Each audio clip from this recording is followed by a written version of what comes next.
Buenas noches, profesora. Buenas noches, profesora y compañero. El día de hoy vamos a hablar acerca de los manglares de Tumbes.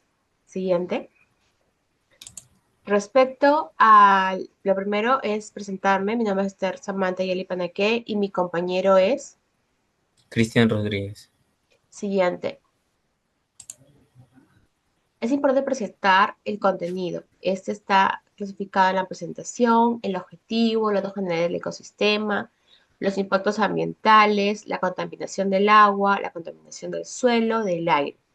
También las áreas HAS o degradadas y causas ambientales, antrópicas y naturales, con consecuencias del impacto ambiental y conclusiones y recomendaciones. Siguiente. Respecto al objetivo, he de precisar que este video, la finalidad tiene explicar las causas y consecuencias del impacto ambiental en el Centro Nacional de Manglares de Tumbes, clasificándolas según los tipos de contaminación del agua, del aire y del suelo, con la finalidad de colocar o recomendar medidas de mitigación futuras. Siguiente.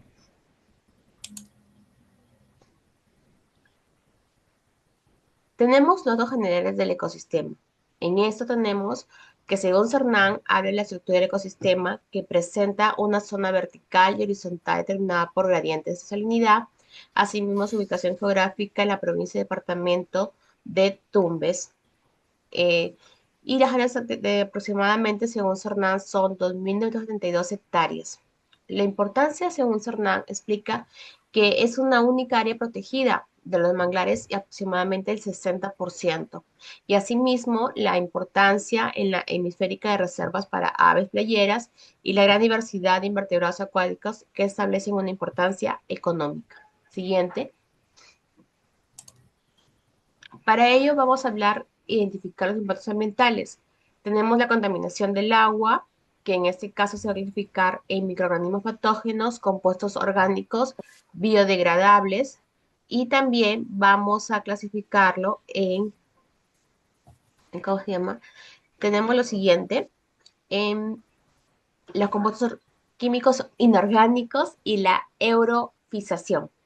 Respecto al primer punto, tenemos que, según Cernán y el diario Comercio, establecen que los mecanismos patológicos establecen un 70% de los habitantes del puerto Pizarro que aún utilizan silos domiciliarios, lo que genera contaminación por las bacterias patógenas. Estas bacterias, por ejemplo, tenemos la Salmonella typhi, causante tifoidea, la Sigilla SP, disentería baciliar, el Vibrio cholerae, cólera, transmitiendo enfermedades graves. También tenemos la clasificación de los compuestos orgánicos o biodegradables, que según Morán Hidalgo y Cernán establecen que son los residuos orgánicos vertidos por las empresas de las cocineras. Son biodegradados por bacterias que consumen el oxígeno disuelto, produciendo una putrefacción del agua.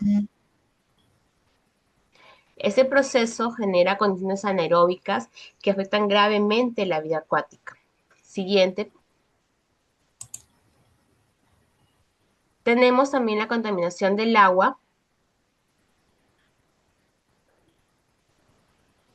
Tenemos la contaminación del agua según Cernán, que establece los compuestos químicos y la eurofización. Los componentes químicos tenemos los metales pesados, como el mercurio de Pablo en la cuenca de Guayas, y la eurofización, que son las relaciones algales por exceso de nutrientes, que esto genera, por ejemplo, en la fitoplanctónica de casi 26.8 veces, según lo establecido por la Universidad Católica del Perú y Cernán. Siguiente. El siguiente punto es respecto a la contaminación del suelo. La contaminación del suelo tenemos, según Cernán, los plaguicidas y los residuos sólidos. Tenemos los pesticidas en las arroceras con capacidad de bioacumulación y tenemos los residuos sólidos, que es los botaderos o cierto abierto poblados cercanos. También tenemos en la contaminación del aire, tenemos la clasificación de contaminantes primarios y contaminantes secundarios. Respecto a los contaminantes primarios, en la contaminación del aire, tenemos el monóxido de carbono en 50%, principalmente en el transporte marítimo. El óxido de azufre en aproximadamente el 76% de combustibles estacionarios de las cocineras. El óxido de nitrógeno de versos industriales, compuestos orgánicos volátiles y de materiales particulados o PBM, incluyendo el polvo, el hollín, el plomo y arsénico. Y respecto a los contaminantes secundarios tenemos pues la lluvia ácida, que esto está afectando a la vegetación del manglar. El impacto que establece el IGP y el CERNAN es que se está perdiendo realmente casi 1.500 hectáreas de manglar por la deforestación. Siguiente, las áreas degradadas. Según Morná Hidalgo y el IGP, establecen que son la bahía de Puerto Pizarro, impactos moderados y severos, también las zonas fronterizas con 11 puntos críticos en límites con lagostineras. Y esto conlleva a 1.500 hectáreas perdidas de actividades extractivas y esteros colmatados por sedimentación del río Zarumilla. Le doy pase a mi compañero. Siguiente. Buenas noches. Nosotros vamos a hablar sobre las causas de impactos ambientales atrópicas y naturales. Dentro de ellas tenemos los combustibles de transporte, que forman el 49% de las emisiones, las embarcaciones pesqueras y artesanales e industriales, juntos con las lanchas turísticas que operan desde el puerto Pizarro. Dos, tenemos en combustibles fuentes estacionarias que forman el 28%. Saldarriaga 2007 documento en la que tesis que la empresa Langostinera utilizan combustibles en sus plantas procesadoras, generando influentes contaminantes que afectan directamente los estéreos de manglar. En el punto 3 tenemos procesos industriales, que forman el 13%. Morán Hidalgo 2016 identificaron que la infraestructura pesquera incluyendo desembarcaderos y plantas de procesamientos, contribuye significativamente a la contaminación. En el punto 4 tenemos la agricultura y residuos urbanos que forman el 10%. CERNAN 2023, documento de la expresión agrícola de arrocera que utilizan pesticidas y intensivamente. Morán Hidalgo en 2016 cuantificaron que los servicios domiciliarios generan de 10 de los 52 impactos ambientales totales identificados. Según Cernán, en el 2025, y Takashi Martínez, sedimentación por el río Zarumilla, Cernán 2023, 2, cambio climático y aumentan el nivel del mar. En el punto 3 tenemos el fenómeno del niño, la niña, Takashi Martínez 2015.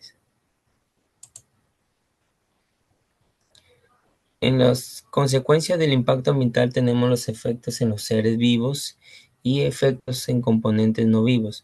En los seres vivos tenemos la flora y fauna.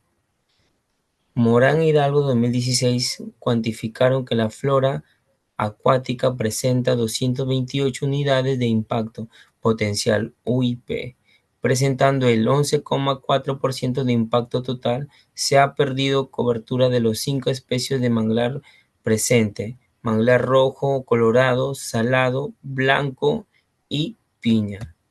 En la fauna tenemos los mismos autores. Morán Hidalgo 2016 determinaron que la fauna acuática es la más afectada con 250 UIP, forman el 12,5%. Cernán en 2023 reporta específicamente una reducción del 35,8% en la población de conchas negras, pasando de 120 millones de individuos en 1996 a 77,6 millones en el 2007. El cocodrilo americano se confirma como la especie más amenazada. Con actual ausencia del área protegida, las 148 especies de aves registradas, incluyendo 19 endémicas, enfrentan pérdidas de hábitat.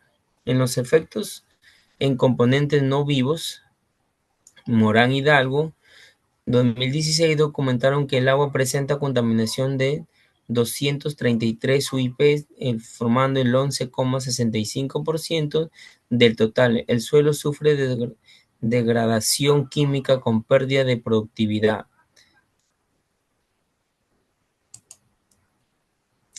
Luego tenemos las consecuencias del impacto ambiental, tenemos efectos económicos. En los efectos económicos tenemos una pérdida de 25 millones de dólares anuales en producción de langostinos y mariscos. En efectos sociales tenemos los 5.000 habitantes de Puerto Pizarro se ven afectados directamente la presentación de microorganismos patógicos. En efectos ambientales tenemos la pérdida de servicios ecosistémicos, incluye la reducción de captura de CO2. En conclusiones y reflexiones, tenemos a analizar el ecosistema siguiendo la clasificación de tipos de contaminación ambiental. Concluimos con los 3 tipos de agua, suelo y aire. Actúan sinérgicamente, deteriorando el Santuario Nacional de Manglares de Tumbes. La contaminación de agua emerge como la más crítica, con múltiples fuentes y defectos devastadores documentos por diversos actores. En las reflexiones tenemos las ideas profesionales y las ideas creativas. Según Morán e Hidalgo, sin intervención inmediata, el ecosistema podría colapsar irreversiblemente en las próximas décadas. En las ideas creativas, según Instituto Geofísico del Perú, la conservación requiere un enfoque integral, considerando todos los tipos de contaminación. Tenemos muchas referencias, como el Comercio en el 2017, marzo, denuncia que agua servida contaminada de manglares de Tumbes, y también el Instituto Geofísico del Perú en el 2017, Ministerio de Ambiente 2021, y con todo esto tenemos más fuentes requeridas que nos abordan sobre la consecuencia de los manglares de Tumbes. Con todo esto ha sido nuestra presentación. Muchas gracias, profesora. Muchas gracias, profesora.